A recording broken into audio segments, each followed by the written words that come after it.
Something that struck me while sitting playing my favorite RTS game was that I haven't seen a lot of RTS games recently. I believe this can be due to a few reasons. The genre itself gave rise to multiple other iterations which have become more popular. MOBAs like Dota, which started it all, League of ones like Heroes of the Storm, Heroes of New Earth. I believe we can look at these to show why this trend occurred. It's easier to gauge and understand your progression in games that have a more instant and tangible objective. Objective-based shooters, I'd argue, are another offshoot of this formula. The control and focus is around understanding your character, a hero for which your actions directly control the flow of battle. In the early days, it's easy to forget how popular games would be based on what you and your friends could get hold of. You know, when it was commonplace for you to drag your whole PC setup into a small room full of sweaty nerds to game all night. There was even one time where I actually had to skip a LAN party, and one of my friends let me know that two emo girls were making out at the LAN party. Which is probably a bit of a dubious story, but I don't know why they thought I would be impressed. I too was an emo girl, and my pillow got a lot of practice.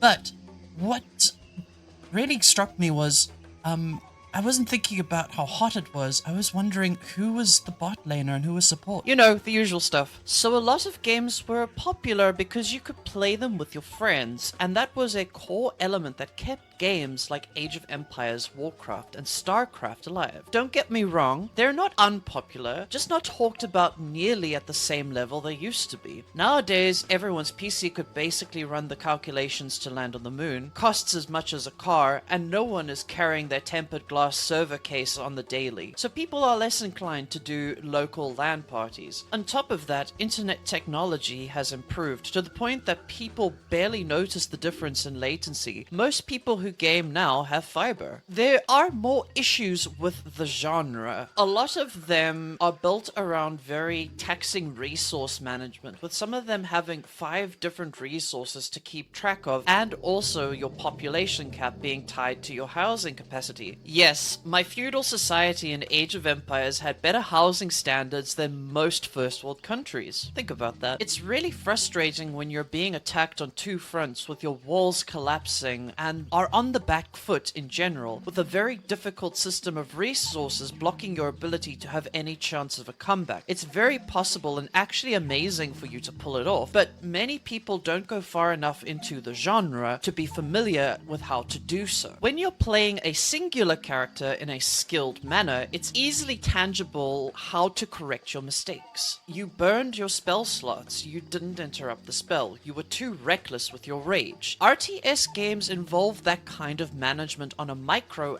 and macro scale. Sometimes you will want to utilize masses of units while also moving units that have taken the most damage to the back. It's less obvious where you're supposed to employ what skill, while also keeping track of food, wood, meat, gold, stone, and making sure that everyone has a bed. On top of that, it's easy to tire of the exact same units and simultaneously not know which units are suited for which type of situation. Creating visually distinct units helps, but there's always a chance you make a bombardier that gets taken up by longbows without fully grasping the counter mechanic. These are all not intrinsically bad things, but it definitely affects a person's ability to identify the exact cause of their failure. Games now have a really good grasp on designing systems that allow you to get better, if by feedback from trusted players, friends who are good at the game, or online tutorials about the topic. Just don't go to Reddit. So, with that long list of reasons out of the way, I want to focus on a particular RTS that stuck with me over the years: Impossible Creatures. Let's look at the game as a whole. A love letter of sorts to the game, design choices, which I wish more people got a chance to experience as much as my little 15-year-old self did.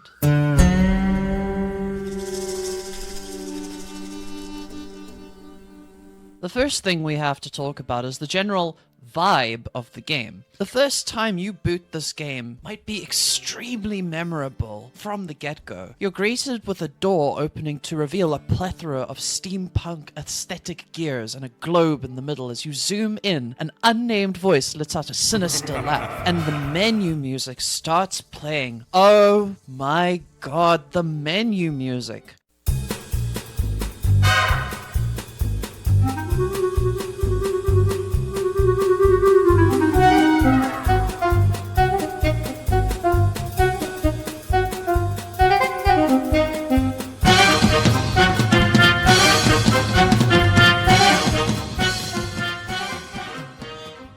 has this frantic yet silly energy which perfectly captures the game's overall atmosphere. Everything is tongue-in-cheek, not fully taking itself seriously, while also having this drum section with the sounds of multiple animals honking, roaring, and growling in the background. The energy of the music reminds me of Flight of the Bumblebee, where it's composed to almost emulate the scuttling of creatures. You just cannot top this banger introduction to a game. Like, what the hell? You're most likely going to play the campaign as your first dive into the game, and here's where you're going to be really pulled into the world for the first time. And for the most part, it's a functional campaign story. Relatively short, clocking in at around 8 to 12 hours at most on a first playthrough, but will teach you all the fundamentals you need to play in the online space, which is what I think the developers were hoping would be the main draw of the game. I won't go too much into the story of the campaign mode, but I do think it's worth a look-see if you would like to whet your appetite for the possibilities that lay in store for you. There are some extremely cool concepts that are explained in the campaign that gives you an insight into the lore of the universe. Like, for example, your core, as it were, is your mobile lab, a place that allows upgrades and research. It functions as your home base, and honestly, having your core building be a flying lab, that's just like really cool. You're following the story of Rex Chance, who clearly got his name from a book titled How to Name Your Protagonist or something. But the names all have that convention. The deuteragonist scientist's name is Lucy Willing. The big bulky bad guy is Whitey Hooten. The Corella DeVille archetype is Felica Lapette, which is excellent. The mad scientist, Professor Ganglion, because he's all gangly. And Elon Musk is called Upton Julius, which I'm glad that they put him in this game. While these may sound goofy on the surface, that's the point. The story itself does an excellent job of immediately showing the power of its core technology, the Creature Combiner, revealed with a tiger combined with a mantis. I mean, the box art made it clear that's what you would be doing, but it's still, like, really interesting. The game really starts shining when you're finally introduced to the Creature Combiner. I think it's smart they give you limited creatures and options at the start as to not overwhelm you. I found introducing people to the game is rarely difficult because of how daunting the army builder for online play is. Yes, that's my first point of praise for this game. You're not playing factions with standard units unique to that faction, which you would use over and over again forever and specialize in that. And there's a unique skill in learning a particular faction really well, but Impossible Creatures presents you with the, frankly, incredible ability to create each and every one of your 9 units consisting of 2 creatures each. I remember as a kid spending hours creating unusual combos just to see if I could make them work, only to get completely flattened in my first online match by much better crafted creatures and then called a noob.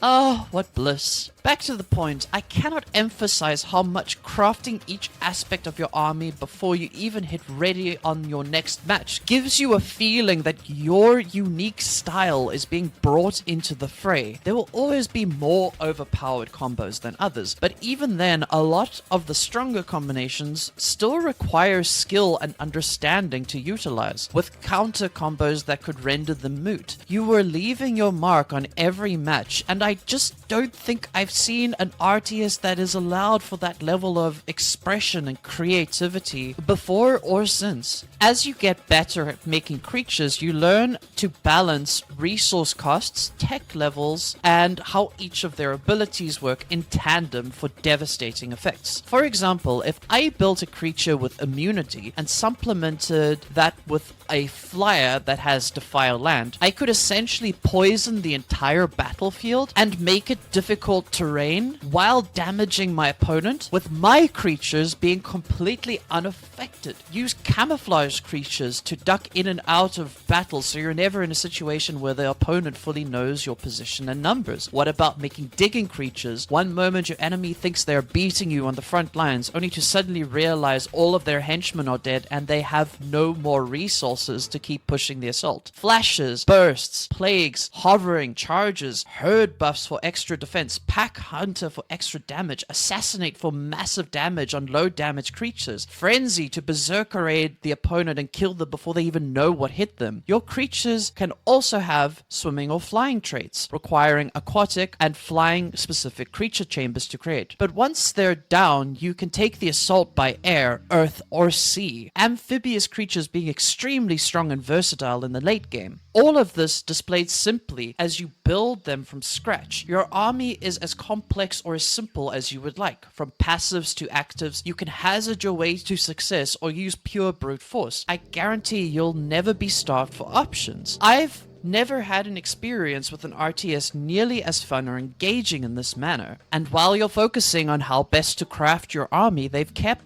it's so much simpler for you to grasp the resource management in the game. Your population cap is always maxed. No need for additional housing or pylons. You also only have 2 resources to keep track of, coal and electricity, which is kind of funny because making a henchman to mine coal and build buildings only costs coal, which makes me think they get paid in coal or eat it or something. They're not too bright, so both options are viable. This reduction in resources to manage makes it easier to understand the costs of the creatures for your builds, as well as keeping it tight in terms of the combat focus. Electricity is more of a passive generation as well. You build lightning rods and generations to increase the generation over time. So long as you don't let opponents gain control of all of the generation methods, this is a passive. It also creates resource competition because you can only build 4 rods but infinite generators, but there's a limited amount of geothermal vents on the map, which creates scenarios where you will be fighting over generators as it is the more powerful generation option. Coal is easy because you just place a bunch of henchmen and they hammer away at it. With a few upgrades at the research center, you can make them more efficient. But coal is also a limited resource, so there are competitions between you and the opponent on that as well in longer running games. These 2 elements, the creation of creatures, which are essentially the player's custom units catered towards their style of play, and the reduction of focus on massive amounts of resources to manage, allows for a streamlined approach to RTS combat and places the focus on you using creatures and worrying less about the rising homeless henchman epidemic. That's not to say there aren't other things that you need to manage. You will want to balance teching up to get your more powerful creatures with using research to make your defenses stronger, your henchmen faster, and give them more vision. Yes, creatures are not your only defense. You also have anti-air towers for flyers and sonic towers for ground assaults. These do fall off in late game as creatures become extremely dangerous at about the level 4 and 5 mark, but combined with a well set up bramble fence, you can still make for a very difficult target to take down. The towers also come equipped with an AoE burst after an upgrade at the research station. Speaking of research, you can also use research towers to improve the stats of your creatures, making them more potent. So there's always a pressure to keep upgrading, creating creatures, expanding your base for more coal and electricity, and making sure you maintain the pressure on your opponents. All these elements combine to make a strongly engaging flow of battle. The streamlined approach also means that it's far easier to see exactly where something went wrong, in my opinion. This is due to the fact that you'll be aware of what all your creatures are capable of and to what extent you utilize their abilities. There is, of course, the standard improvements like learning to expand and defend expansions, but it's so much more readable when there's no resource clutter. Speaking of streamlined design, the UI gives you all the information you need at a glance. After a few games, you'll definitely start to feel less overwhelmed and more in control. This extends to the online multiplayer feature, which I spent many evenings in, chatting with friends and waiting for games to be hosted. The system seemed to operate flawlessly. Games were never too laggy, even on much less powerful internet, and when they shut the original servers down, we could still play online using Hamachi because of the LAN compatibility. Everything just works. There was a clear emphasis on creating both a vibe and cathartic experience with a reasonable skill ceiling. The menus all lend to this steampunk tech aesthetic, and that's not even to talk about the other buildings clearly staying on theme, feeling almost retro yet high-tech and advanced at the same time. Now would be a good time to mention the sound design, because apart from all the creatures sounding fantastic and all different depending on which head of the animal was being used, the henchmen all have this dopey silliness about them in the way they talk, and it's just also charming. The music for each area is themed well, and the unique battle tracks are exhilarating without being overwhelming. And trust me, when you're in the thick of it against a really good player, everything seems overwhelming. Back in the days of Insect Invasion, where I basically started playing, you would encounter players who specialized in certain tactics, and it gave everyone a unique air about them. Some people preferred level 2 rushes, heck, even level 1 and 3 rushes were on the table. Some people turtled, which frustrated a lot of people, but hey, if you couldn't break that wall, skill issue. Some people boomed, some people made stupid little spam birds that blew up your base before you even knew what happened. I'm not salty, you're salty. The art style is also captivating. Sure, the 3D graphics might look a little dated by today's standards, but as someone who loves that era of game and graphics, I'd rather look at the intent behind the design choices. There's this Spore-like intent behind the system choosing how each creature will function with the parts you've given them. And on that point, the creature creator has such an amazingly dynamic yet simplistic combination system that makes all of your creature creations look like combinations that aren't horrifying or painful, and would actually mean these animals could exist. Mostly. It's just such a passionate integration of a large number of elements, creating something that resolves a lot of potential issues with the genre, while also providing a much needed freshness. I can't really understate how many hours I spent just hanging out with people I'd never met and don't even have contact with today, but they're still a part of my life and nostalgic memories. I mean, there was a lot of cringe too, but it was the early 2000s and a lot of us were teens, so yeah, I think you can imagine the kind of conversations we had. There was so much of that niche early 2000s fandom that's just so lost in this day and age. Not all of it was great, but a lot of it was formative to the point where I never imagined any of it would ever disappear. It was the first time I engaged in online gaming culture as a girl, and it was never unwelcoming. It wasn't always good. We had arguments that were settled by who could beat who in a 1v1, but there was community. There were even clans, which you identified yourself as by adding it to the front of your nickname. Before things like WoW guilds and group chats and such, these were how I identified being home. As a person coming from an extremely traumatic upbringing, I was also bullied at school for being queer. Maybe some of the online community weren't the best at being accepting at times, but there's a reason a lot of nerds, in inverted commas, gathered around these interests, and it's because we had a lot of common ground. MySpace, AIM, Possible Creatures, before Google Video was even a thing. We were watching videos on that strange platform I can't even remember the name of right now. Man, those were my jam as a young teen. Our little group was so passionate about this game. There were even mods. The last official expansion was Insect Invasion, which added so many little bugs to the game and the big boy. It really changed some playstyles. The first official widely used mod was Creature Chaos, which luckily has been preserved on modding sites, so you can go and check it out. I was very worried it had become lost media. There were new creatures, abilities, and even tweaks to the creature chambers, as well as a second lab edition, which means you could make henchmen while teching. So where are we in 2025? Currently, the servers are online thanks to Steam reviving it, but the player base is down astronomically with less than 100 people in the fan Discord and very few updates to the currently most used mod, Tolarian. Maybe it's my millennial sensibilities, but I did prefer Creature Chaos, but Tolarian has a lot of love put into it too. There's also an official YouTube channel, well, fan-made, but you know what I mean, where matches are sometimes uploaded, so if you want to check the game out and maybe have the rare chance at getting a match in 2025, below is a link to the YouTube and the subreddit, which has the Discord link. There's definitely been a move away from the classic RTS style, but its roots can be seen in many games. Resource management in RPGs, combat styles in turn-based games, the aforementioned MOBA genre, which exploded. Whether you agree with me that this is one of the best iterations of an RTS or not, I accept that, and I would love to hear from you of what your favorite RTS game is. And there are still tons of people who are very enthusiastic about this genre of games, and we can see from the Age of Empires and Age of Mythology remasters, and some other RTSs also getting updates, that people are still very passionate and love this genre. But there is just one thing for certain. I will always love Impossible Creatures. Thank you so much for watching, and yeah, Happy New Year. What? What do you mean it's April?